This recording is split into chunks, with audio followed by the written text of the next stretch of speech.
So then, it is the biggest moment in TTRPG history. A brand new edition of Dungeons & Dragons has just arrived, and the internet is aflame in scorching hot takes. But unfortunately, a major scandal has broken out for this new edition of Dungeons & Dragons, and now there are extremely major allegations being leveraged at Hasbro and the new D&D 2024 edition, and even content creators on YouTube. This is a scandal that I never, in my wildest dreams, ever saw coming, which, to be honest, does make some sense. Usually my dreams are about teeth. But this major scandal goes a lot deeper than people think. In fact, it's way worse than I could ever have believed, at least before the OGL scandal. Now, for context, this major scandal was preceded by a few controversies. First, some YouTubers had their videos reviewing the new Player's Handbook taken down from YouTube because of copyright claims directly from Hasbro, and all for simply showing too much book. Then we heard about hobby stores getting only a tiny amount of the originally ordered stock of the new book that they had ordered from Hasbro. These were of the alternative edition that was meant to be special for them. In fact, in some cases, stores were getting less than 10% of what they had originally ordered and had to cancel a whole bunch of pre-orders for customers, and this was apparently due to global print issues from the publisher, aka Hasbro Wizards. Now this is gonna come up a little later. I want you to put a pin in this one. But then people started criticizing the actual content of the new D&D 2024 edition. For example, certain class changes have been quite controversial. Things like subclasses being unlocked at level 3 have been particularly hated, and many have disliked how smites were changed, and then absolutely everybody in the entire world have taken a turn to rag on the new Ranger. But then again, we've been doing that for like 25 years now. Why should a new edition change anything? Oh, and then, of course, Hasbro completely borked the implementation of the new 2024 rules in D&D Beyond. And then the entire community almost revolted like it was the OGL scandal all over again. That controversy I covered in a previous video, which if you didn't see, then, subscribe to the channel so you don't miss any videos in the future. And also so I can write down your name and give it to a political officer. Meanwhile, during all of this, there has been an ongoing controversy around the whole upcoming Dungeons & Dragons virtual tabletop system with its microtransactions and transformer scans, and yeah, okay, I've been pretty critical of the new Dungeons & Dragons virtual tabletop system myself. It's no secret that Hasbro have been bungling it a bit. So why not check out a different tabletop experience with today's sponsor, Fablecraft. Fablecraft is a virtual TTRPG that's Dungeons & Dragons adjacent, but was built to be played digitally from the very beginning. Fablecraft features its own dice system and easy to learn mechanics. The game is incredibly easy to prep and run, whether you're a new GM or an old GM, which isn't me. I'm obviously a new GM because I'm so young and youthful, and I will be forever because I bathe in milk every single night. I know that sounds weird, but it's not. Don't worry, I only bathe in human milk. Fablecraft features pre-written adventures and homebrewing on the fly, and it is super accessible even for those with no previous TTRPG experience. It's free to play on Steam for PC and Mac, available now at the link below. Click it, click it. The game is coming to iPad and Android tablets this fall, iPad first, and mobile is planned for 2025, with everything being crossplay. But coolest of all, there is a brand new one-shot adventure available now that's presented by the ever awesome Felicia Day. It's called Object of My Affection, and it features an absolutely incredible VO cast. It has Felicia Day, Anjali Bamani, Erika Ishii, Jeffrey Lewis, Tom Lenk, Jonah Ray, and of course, Alf. Okay, so I made the last one up, but check out Fablecraft in the link below, and thanks to Riftweaver for sponsoring today's video. Okay, so yeah, up until now, D&D 2024, the new big edition, it's all been off to a bit of a rocky start. Because yes, while there has been a lot of critical reviews and feedback on the new Player's Handbook, there's also been a lot of really hyper positive reviews about it too. For example, Polygon called it a treasure. N-World praised the layout and editing of the new edition. Wargamer said that it's bigger and more beginner friendly than ever. And the kid I keep in my attic to do all my reading gave it a thumbs up. He lost his tongue chewing through a cat bone, so he's purely on an up or down system now. It's not a great system. There's not a lot of nuance. I'm thinking of replacing him soon. But even better for Hasbro, the seals of the new Player's Handbook have reportedly actually been fantastic, as reported by them. In fact, they've claimed that it's the fastest selling book ever. Well, not ever. That's probably like the Bible or Hungry Hungry Caterpillar. Probably the second one. But in terms of D&D and RPGs, Tasha's Cauldron of Everything used to be the fastest selling book in the RPG world. But now it's the brand new D&D Player's Handbook 2024. In fact, the new PHB has apparently sold 3 times more than the 5th edition 2014 version of the book at launch. According to Hasbro, the 2024 Player's Handbook is the biggest print run in D&D history. Sounds fantastic, right?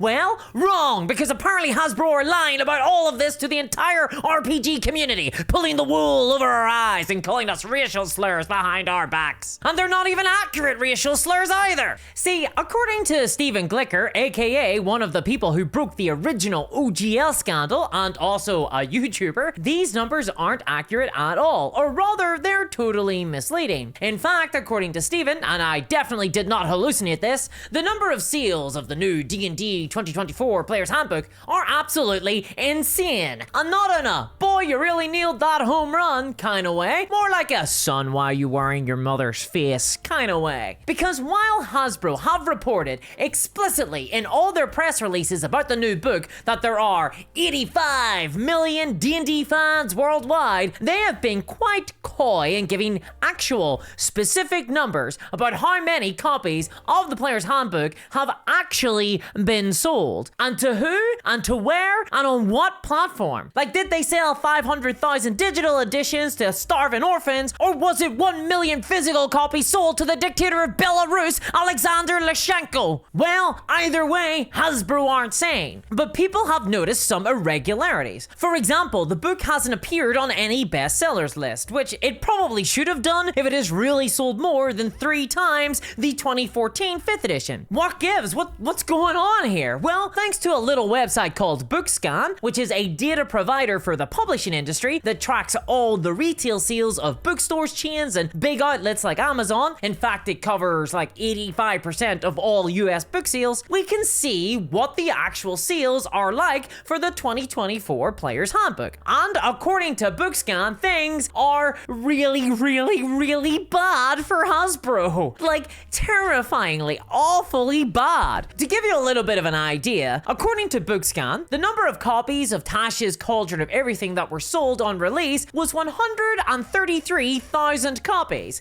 That's pretty good. In comparison though, the new 2024 Player's Handbook has sold only 3,773 copies. That's not 300,000 copies. It's not 3,000,000,000,000. No, just 3,773. We'll round it up to 4,000 copies. That is not very many copies at all. If that number is correct, then D&D 2024 has totally and utterly bombed and is one of the worst selling Dungeons & Dragons products in the history of all Dungeons & Dragons. And I'm including the Jurassic period there. Remember, the white box wasn't the first edition. And to give a little bit of a context for how bad this is, that's less copies of books sold than missing cat flyers that I performatively printed out for my cousin after I accidentally killed her cat and ate the evidence. Don't ask, it's a long story. Hell, that's less than the number of comments under this video telling me that I'm wrong about these numbers and that I should also probably unalive myself in Minecraft. Though, to be fair, I get those fairly often. In fact, Stephen Glicker and other content creators that have reported BookScan's number of copies sold have been getting a ton of flack and hate from members of the D&D community for talking about these numbers. Oh, forbidden. But I mean, at the time of recording this video,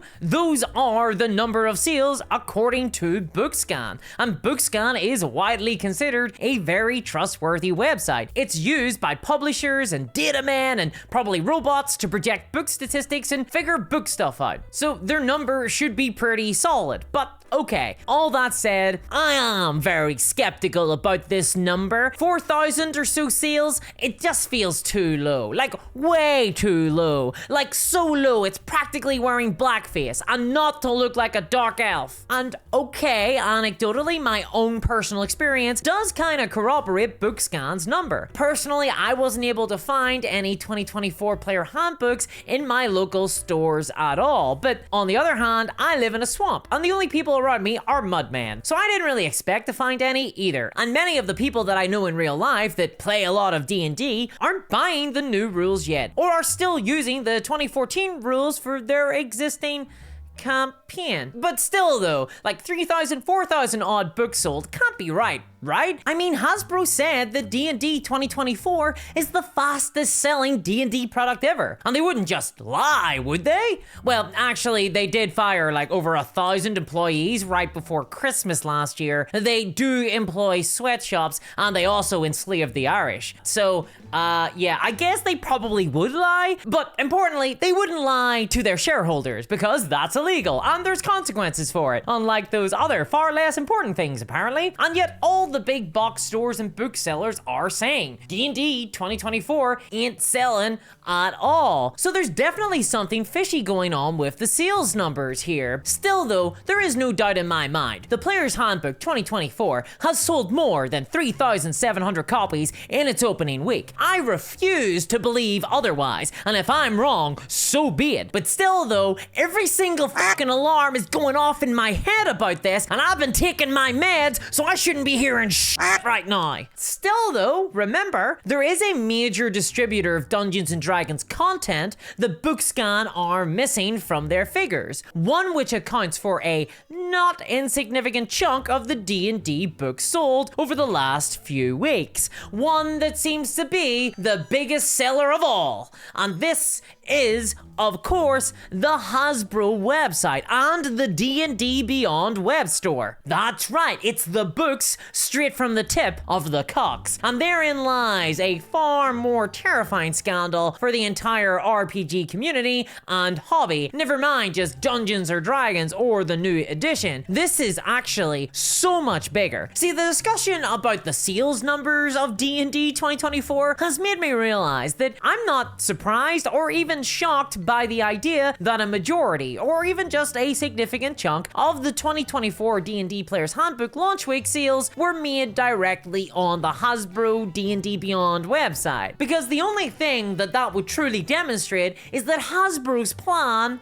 worked, because they have spent the launch of the new edition doing everything in their power to drive sales directly to their website. They gave discounts to people who bought directly from them, they bundled the physical book on their website with a digital D&D Beyond edition, and they gave those who have a D&D Beyond Master tier subscription and who purchased the 2024 Player's Handbook directly on their website a 2-week early access period with the new rules. So all the mega hot, all-in, ultra super fans, people who would have camped outside the GameStop store at 3 a.m. in 2005, who would traditionally make up the bulk of first week launch sales, they all probably went straight to Hasbro to buy the book directly on the website earlier this month. I mean, what mere mortal could resist the allure of a pre-order bonus digital piss dragon? And Hasbro have even done little things to gently encourage players to transfer to D&D Beyond instead of buying physical books from a store like Amazon, to increase the value proposition of D&D Beyond subscriptions and get people playing with their digital player handbooks instead of the physical ones. For example, if I were extremely cynical, which I'm not, I'm very reasonable, hell, I even believe in the moon landing, well, not the moon landing, a moon landing, I could bring up the fact that the new D&D 2024 character sheet is far too small. So small, in fact, that I think it will be impossible to track all your spells on it. There's just not enough space. So what are you gonna do now? How are you gonna track your spells? Best sign up to D&D Beyond. But again, that's only if I were really cynical, which obviously I'm not. And the terrifying scandal here is that this marks the beginning of a new age for Dungeons & Dragons, and it is a really dangerous one